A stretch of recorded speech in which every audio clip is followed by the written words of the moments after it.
kesayotgan detallaringizda shu kabi iz qolayotgan bo'lsa va buni nimadan ekanligini bilmayotgan bo'lsangiz, videoni oxirigacha ko'ring. Nima sababdan ushbu iz qolayotganini va uni bartaraf etish yo'llarini ko'rsatib o'taman. Undan oldin videoga like bosing, obuna bo'ling va bundan keyin qanaqa video qilishimizni yozib qoldiring. Biz esa boshladik.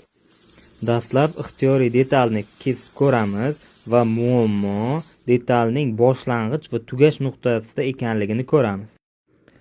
Ya'ni ushbu muammoning sababi boshlang'ich nur tushayotgan nuqta va undan chiqib ketayotgan nuqta va bizda hozir nur o'sha liniyani bizga chizgan chizig'ini ustida turibdi. Biz uni sal ichkariroqdan yoki tashqariroqdan kesamiz. Shunda nur keraksiz отходdan boshlab kerakli liniyagacha kesib boradi va burilib kesib o'tib ketadi. Buning uchun lead line funksiyasi orqali qancha millimetr ichkaridan kesishligini va graduslarini kiritib olsak bo'ladi. Bu funksiya bilan yupqa listlarga kam, qalin listlarga uzoqroq masofa bersak, bizga kerak bo'lgan detalga maksimal ziyon yetkazmaydi. Nastroykalarni videoni sekinlashtirib ko'rib qilamiz va bitta sinab ko'ramiz. Ko'rishingiz mumkin oldingi va keyingi holat.